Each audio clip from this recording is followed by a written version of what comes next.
नमस्कार शेतकरी बांधवांनो, आजची सर्वात मोठी आणि दिलासादायक बातमी तुमच्यासाठी घेऊन आलो आहे।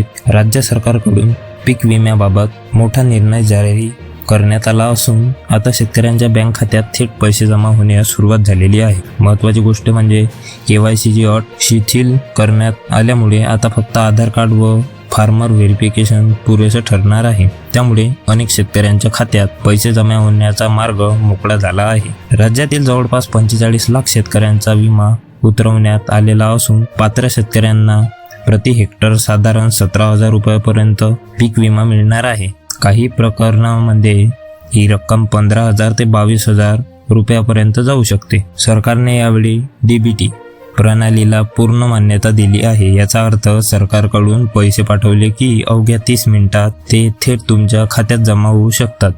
म्हणूनच शेतकरी बांधवांनो, आता काळजी करण्याची गरज नाही। एकदा पैसे वाटप सुरू झाले की काही तासांतच तुमच्या खात्यात रक्कम जमा होणारच आहे। आता सर्वात महत्त्वाचा प्रश्न, पैसे कुठल्या जिल्ह्यांपासून सुरू होणार? मिळालेल्या माहितीनुसार खालील जिल्ह्यांमध्ये सर्वात आधी वाटप सुरू होण्याची शक्यता आहे। बीड, लातूर, सोलापूर, अहिल्यादेवीनगर, परभणी, हिंगोली, यवतमाळ, जालना, नाशिक या जिल्ह्यांतील शेतकऱ्यांना सर्वात आधी लाभ मिळणार आहे। जर तुमचं नाव यादीत नसेल तर तुमच्या खात्यात थेट पैसे जमा होणार आहेत। पैसे जमा झाल्यानंतर तुमच्या मोबाईलवर असा मेसेज येईल, 17,000 रुपये क्रेडिटेड टू युअर अकाउंट किंवा 22,000, 20,000 क्रेडिटेड। हा मेसेज आला की समजून घ्या तुमचा पीक विमा जमा झालेला आहे। पण लक्षात ठेवा, पैसे मिळण्यासाठी सरकारने 2 गोष्टी अनिवार्य केल्या आहेत। KYC पूर्ण असणे आवश्यक, बँक खाते DBT साठी सक्रिय असणे प्लस आधार लिंक असणे। जर ही 2 कामे पूर्ण नसतील तर तुमचे पैसे अडकू शकतात। सरकारने स्पष्ट केले आहे की एप्रिलपासून सुरू होणाऱ्या नवीन आर्थिक वर्षात कोणत्याही योजनेचे पैसे प्रलंबित ठेवले जाणार नाहीत।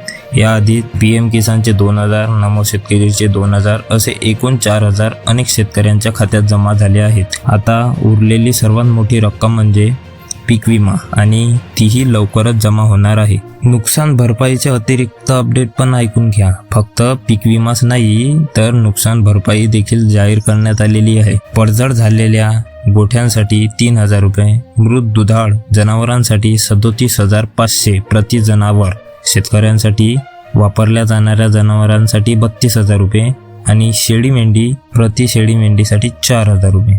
म्हणून शेतकरी बांधवांनो, ही तुमच्यासाठी खरोखरच दिलासा देणारी बातमी आहे।